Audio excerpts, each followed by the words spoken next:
I'd like to preface these statements. I just remembered a funny thing by comedian T.J. Miller with the word preface. But I'd like to preface this video with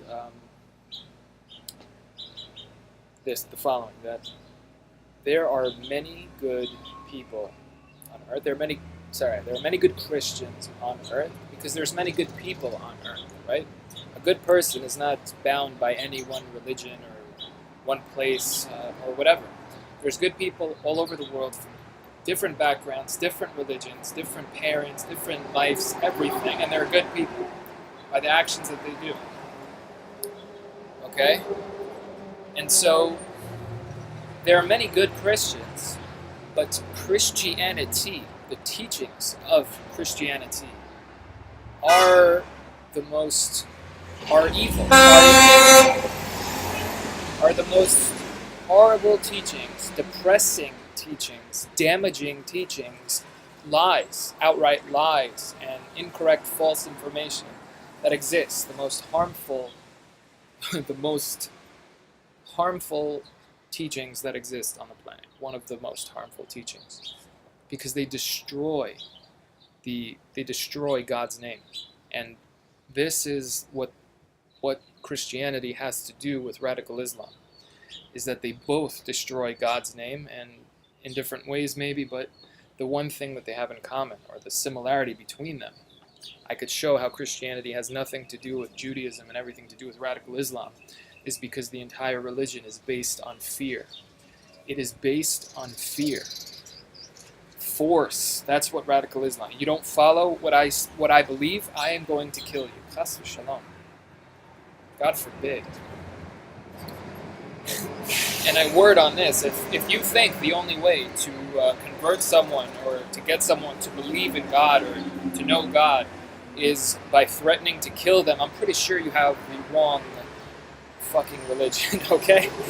Alright, that's number one. So, coming back, I think I'm speaking to a more adult audience, so that's why I use that word. But I can edit that out probably, if need be. But so Christianity, in its root, in its essence, are very corrupt teachings. There are many good Christians, good people, but Christianity, the teachings of Christianity, are evil, and it's about time that they be dealt with finally, and thank God that we live in this time with the freedom of speech and people really seeking answers and wanting to hear, open to different ideas, and finally, just being able to speak. It's just a matter of time before this terrible lie and corruption finally comes to an end. And Christians to save those good Christians from Christianity, and that's why I think that this channel will be called Saving Christians from Christianity. That's the simplest title. And I hope you're still here with me.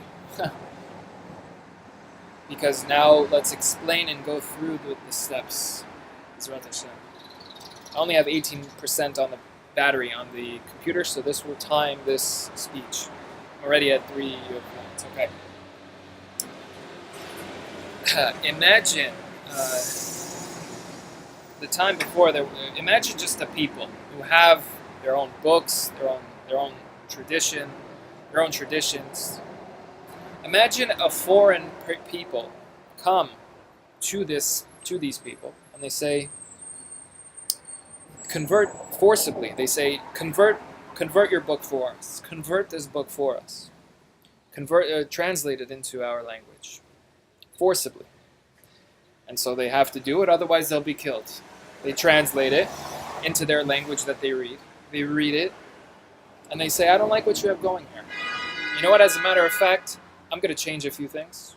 I'm going to take this out, put this in. Maybe I'll add a different ending. I'll update the terms and conditions, and now here you go. This is the book. This is the truth now. So this people who has been practicing, who has received their book, who has received their wisdom, a foreign nation comes and translates it and says, this, I don't like this whole story. I'm going to change it. do this, and in fact now this is the updated terms and conditions, and there you go. So now stop imagining, because that's exactly what Christianity did. The original man, which I could say this word because it stands for Yimach Shmo V'Zichro, as our sages teach. May his memory be blotted out or erased forever. Yeshu, which stands for Yimach Shmo V'Zichro. So his name is Yeshu, referred to him as Yeshu. He was, it's one of the saddest stories also. His whole life, what we have transmitted, what our tradition teaches, it's really such a sad story on all sides. It's just a terrible thing. But basically, yes, he was a mix. He was part, his father was a Roman soldier, his mother was a mother from Am Yisrael. And he was born, again, everything about this is really sad and depressing. But again, that's why I want to get to what Christianity is essentially. It is the most depressing thing on the planet, the most depressing story you've ever heard in your life. How they destroy God's name and destroy prophecy. One of the rules of prophecy is that prophecy is achieved only through happiness. And so, to think like an enemy, what would the enemy do? Prophecy, the answers to everything, literally, to be able to, for the infinite, for Hashem, to be able to transmit, reveal to you knowledge of the hidden and knowledge of the future and whatever you need instantly, with clarity. That is prevented because you need happiness, true, genuine happiness to reach a level of true prophecy. Prophecy is only through happiness. There are many ways to achieve knowledge that go against, through the dark side, through black magic and through occult practices. There are ways. That's why it was so popular, because it worked. It did work. It's just that it wasn't through the channels of good. It was going through the dark side. And just a simple, because Hashem created the balance, the opportunity of good and bad. Everything balances out each other.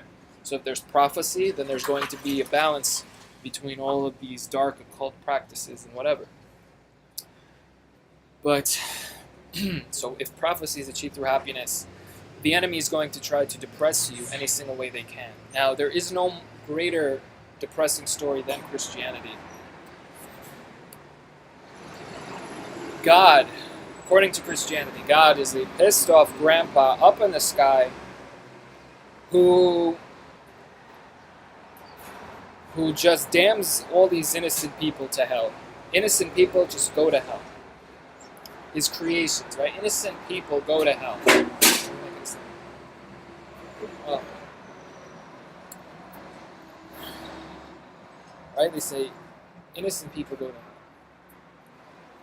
He's going to then impregnate a married woman, which is adultery. Then he's going to have a son. He's gonna have a son, and then he's going to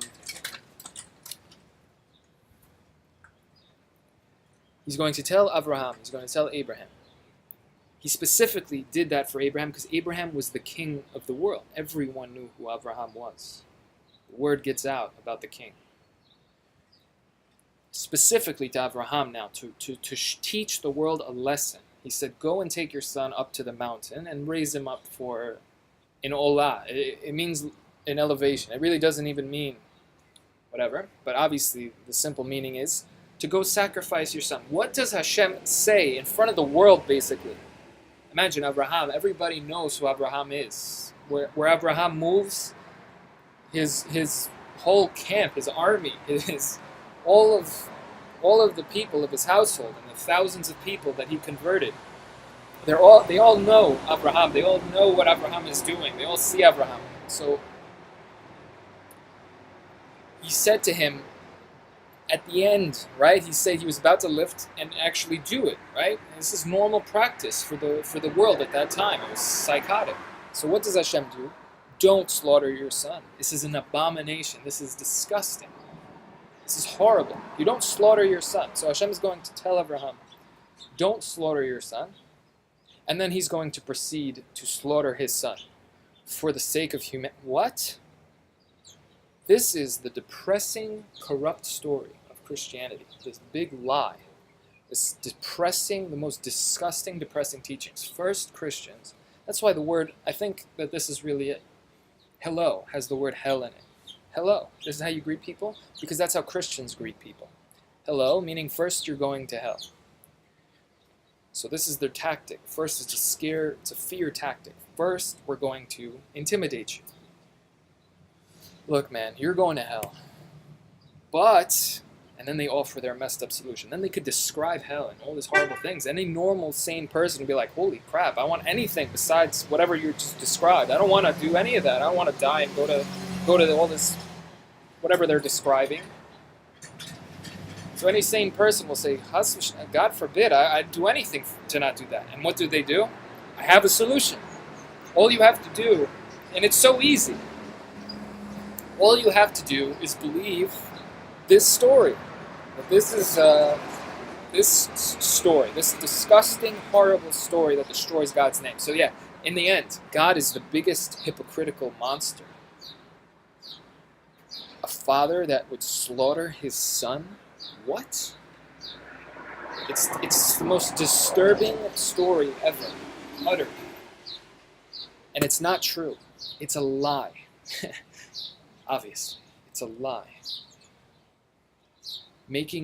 Turning God's name, making God the biggest monster to ever exist, basically. Who would ever want that?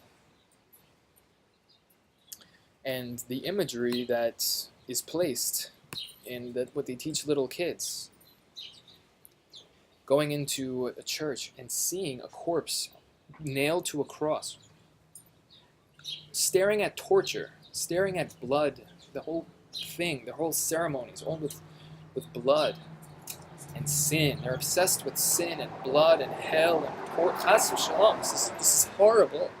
I wonder why the generation is messed up. It's because of these teachings. And how many kids feel guilty and that they need to be punished and then as they grow up, that gets so far messed up. It's just ridiculous. And that is why we need to save these good Christians from Christianity, good people from Christianity, and from any oppressing, horrible religion that dare uses force, that dare would say an innocent person goes to hell. And let me say it for you. Innocent people do not go to hell. No one even knows what hell is, first. But good people do not suffer, okay? Good people, in reality, do not suffer here and don't suffer there. Not only that, but good people should have it good here and have it good in the world to come. There's two worlds that were created. This world for doing actions, and the world to come for the reward. And good people who do good things have a share in the world to come, just like anyone. People who learn the Torah, the sages say, any person, Rabbi Ari Kaplan, that's on the name of the sages in the Talmud, the teachings that the church makes to seem like the most horrible things on earth, because they have no idea anything they're talking about. They're just hearing some guy spew his hatred and spew lies.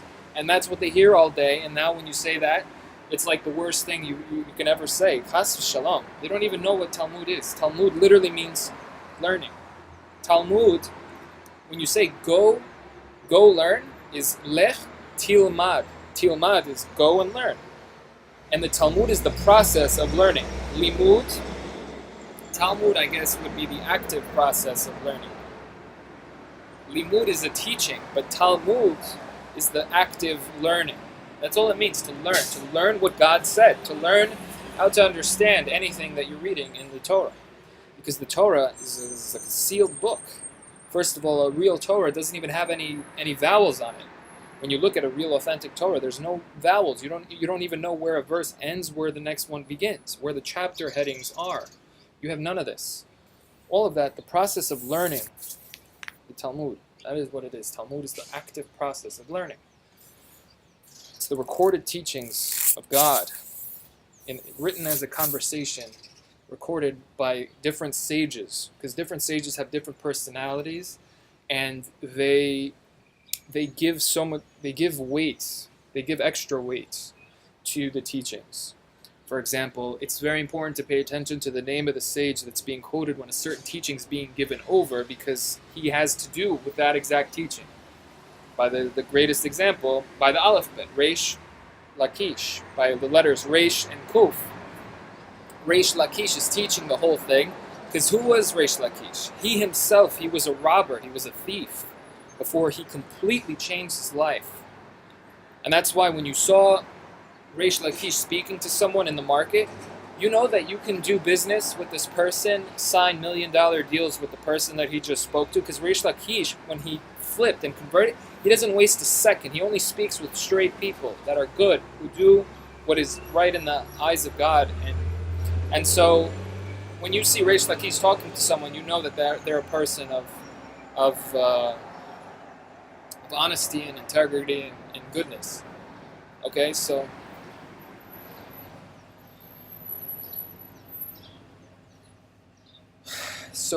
the point is that we have to save Christians from Christianity, save their kids. I actually downloaded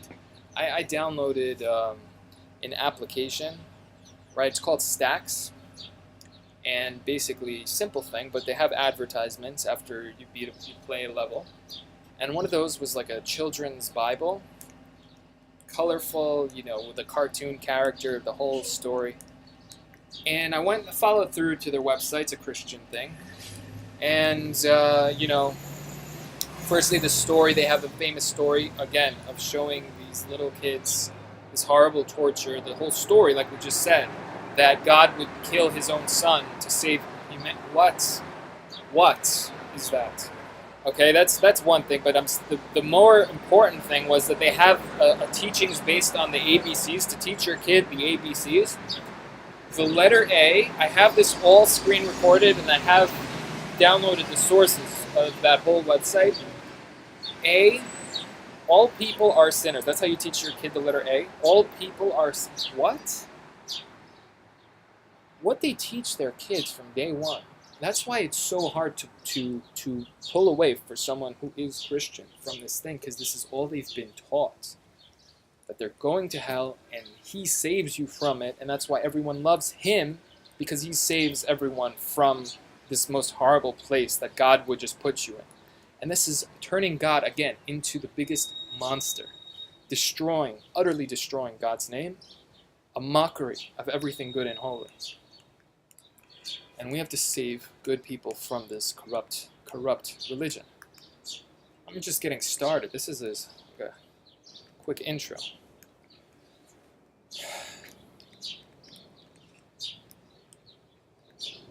So what do you do when you finally actually, let's say, when you leave Christianity, finally leave this disgusting imagery of all these false, horrible teachings, all these plagiarized teachings? What Christianity does is that they search through Midrash and the Talmud that they apparently so despise. They search through all of them, and then they pick out whatever teachings they like and mix it in with their Jesus all day. Mix it in, and that's the most dangerous lie, when it's mixed in with truth.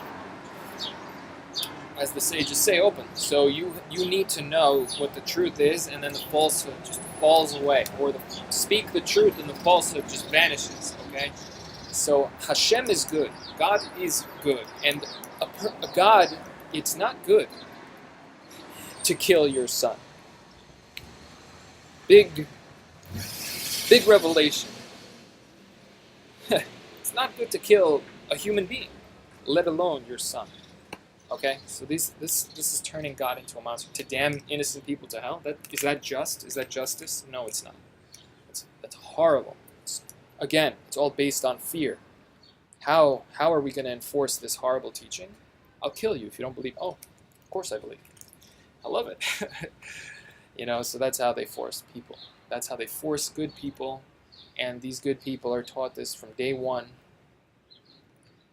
And it's responsible for all the atrocities that occurred on this planet in the name of this horrible religion.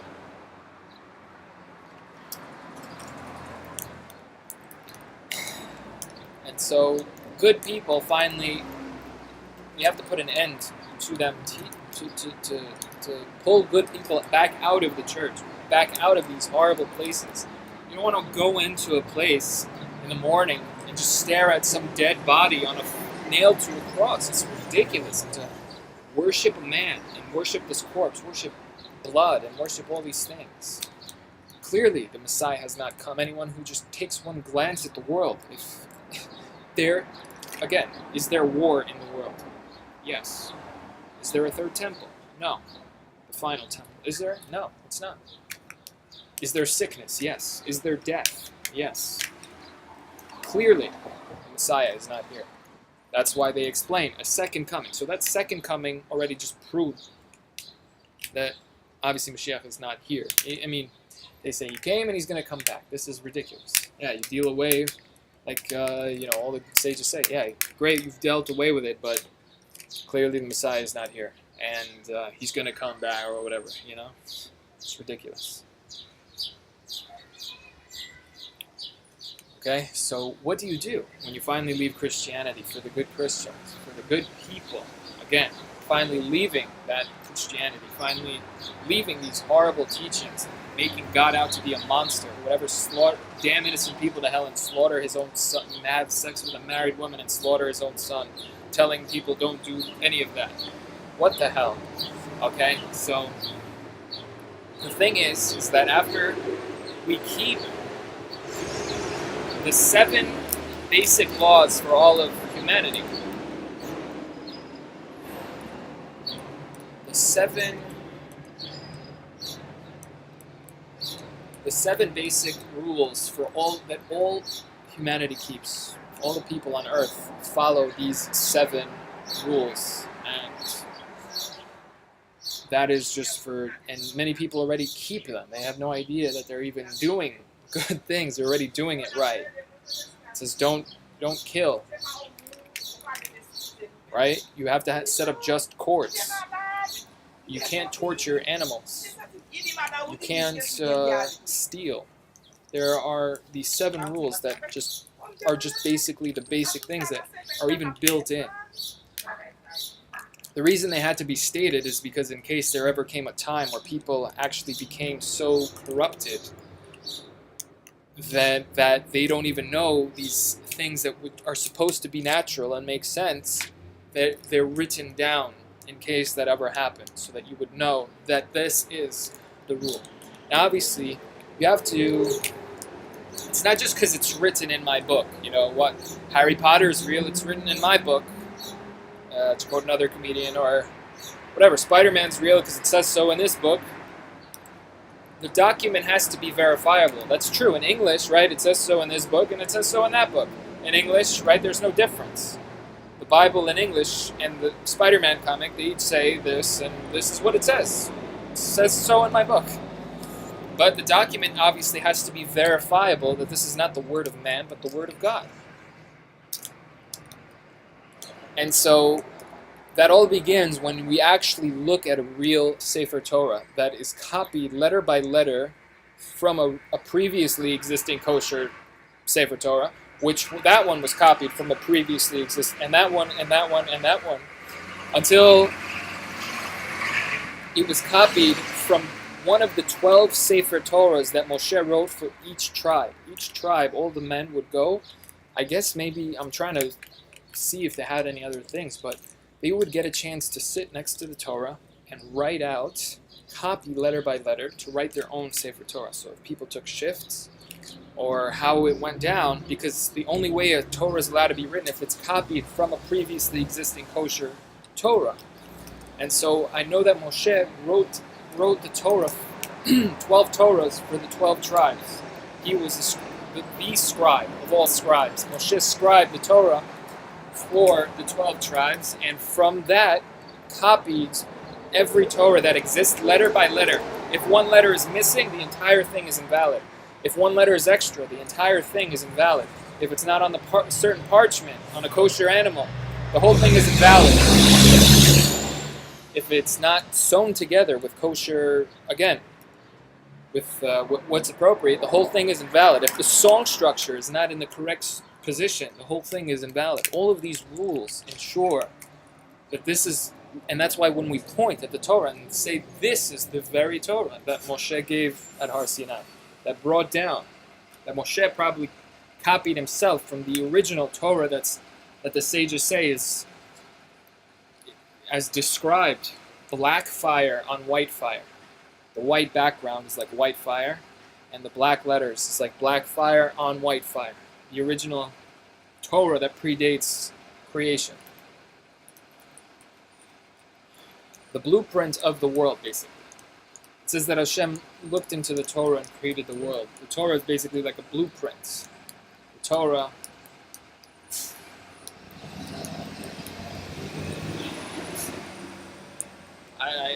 I can't say anything further. I don't know myself, but the point is that the Torah is verifiable, that it's a divine document, because it's written with the 22 letters of the alphabet in their true forms.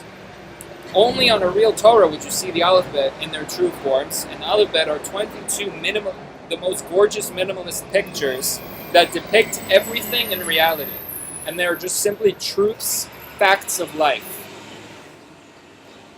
And this has to be just taught, that most people on this planet have never seen the alphabet in their true forms, and of those people who have seen the alphabet in their true forms, meaning exactly it's as on a Torah scroll, maybe they bought a Tikkun Korim when they had a bar mitzvah.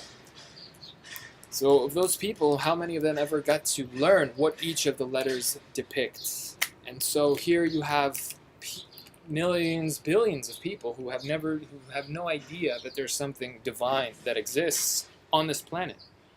And all of these conspiracy theories and everything, this is all very important. It's all for a purpose, to tell us, the concept of, thing like aliens, super intelligent wisdom that came down to earth. And they understand exactly what the Torah is the revealed mind of God. The most private journal of, if you wanted to get to know someone, right? And imagine they handed you their private journal, their thoughts, their everything that's important to them, what they think about, what they like, what they don't like. You have it. That is what the Torah is. But again, not in English. Everything is lost in translation. You don't have this in English. Everything is lost in translation. There's a long list of things that are lost in translation. For example, one of the unique features of Lashon HaKodesh, what's called the Holy Tongue, the language of the code, the language that the Torah is written in, there's no synonyms in Lashon HaKodesh. There's no such concept. In English, you have synonyms where you could say the same thing using many different words. This concept does not exist in Lashon HaKodesh. The fact you're looking at two different words means they each have a unique meaning. There is no such concept that many words would be the same thing. It's whatever. It's not exacting. It's not. Lashon HaKodesh is perfect. Every word has a unique meaning, and that's why it's so important why this word is being used here as opposed to the other word that you think could have been used here, but it's not. And this word is used, and everything is lost. So you have no synonyms. And so it's a tragedy to see how many of these unique words in Lashon HaKodesh get translated as the same word in English. Everything is lost. For example, another thing. One of the unique features of Lashon HaKodesh is the entire language is charged male or female. Everything that's spoken of in the Torah is either male or female. And from the second verse of the entire Torah, V'ha'aretz hayta, meaning she was, the earth, she was. Teaching us the earth is a feminine thing. And this is completely lost in English. And definitely responsible for the fact that humanity has no idea as to what things are actually male and what things are actually female. Because this concept doesn't exist in English. It exists in certain languages. But in English it doesn't exist. English is the most prominent language in the world.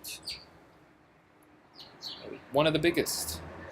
And this doesn't exist in English. And so when you're reading the earth was void, and where is the she? The earth is a feminine thing. Heaven and earth, male and female. These concepts don't exist in English. Don't exist. The alphabet are pictures, gorgeous minimalist pictures. It's just a pleasure to look at, even if you have no idea what it says. It's pleasurable to look at. Not so with English.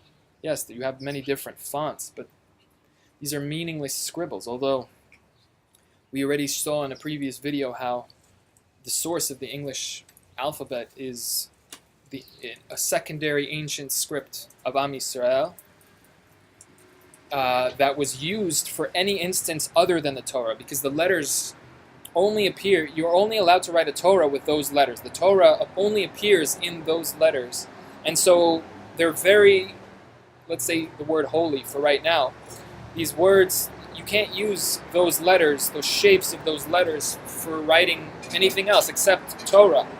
And so they created a secondary script for writing everyday things, personal notes, shopping lists, anything, you know. And so this secondary script is the source of the Greek letters and the source of the English letters that came from the Greek. So we saw that too. But the alphabet are pictures, and each one depicts,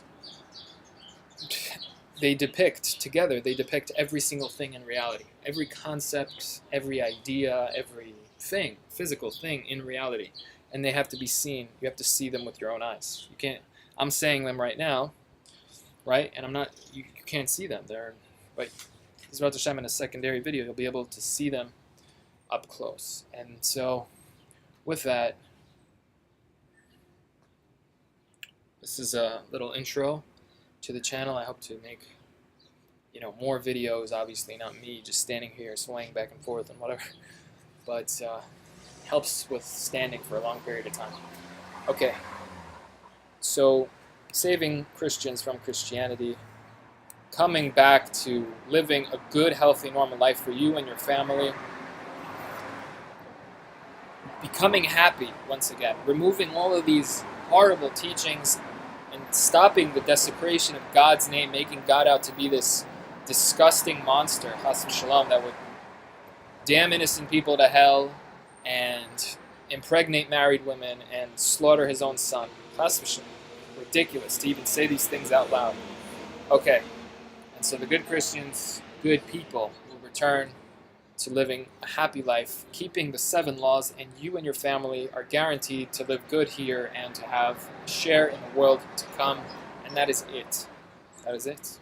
You are free to enjoy life, knowing that it really is, it really will be